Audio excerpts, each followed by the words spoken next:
Итак, 4,2 FCI бар стучит после запуска 2-3 секунды, может 4. Потом работает хорошо, проблем нет. Сейчас послушаем.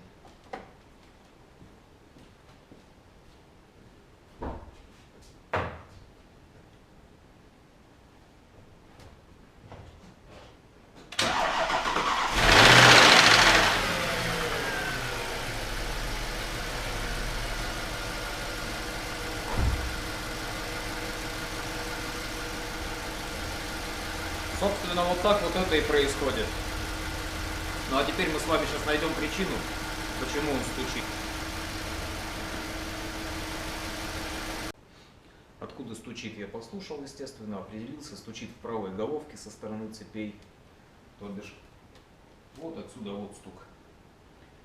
Теперь для того, чтобы нам его диагностировать, для того, чтобы понять, что у нас стучит, сдергиваем фильтр, снимаем клапанную крышку, и дальше я вам покажу, что стучит в этих моторах.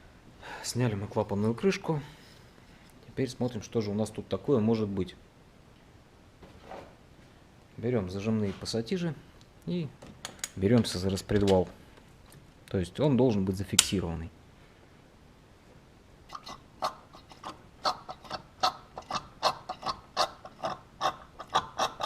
Вот и вся причина стука.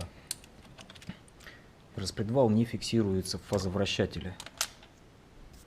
Соответственно, вот здесь, в фазовращателях, и во впускном, и в выпускном, есть специальные штифты, которые распредвал фиксируют в нулевом положении своем. Вот. На данный момент фазовращатель впускного распредвала, правый ГБЦ, не фиксирует распредвал.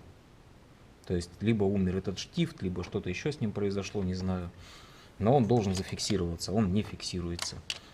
Теперь берем выпускной валик.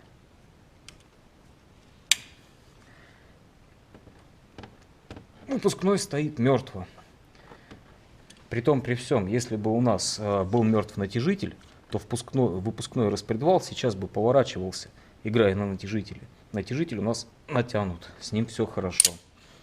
То есть по факту нам нужно заменить только впускной фазовращатель. Вот. И в следующий раз я вам покажу, как он меняется без снятия мотора и всего остального. То есть мотор для этого снимать не нужно. Не слушайте тех людей, которые вам рассказывают в сервисах, как это сложно. Все это неправда. Меняется он здесь довольно несложно. Неудобно, да, но не сложно. Ну вот, в принципе, и все. Всем всего доброго. До свидания.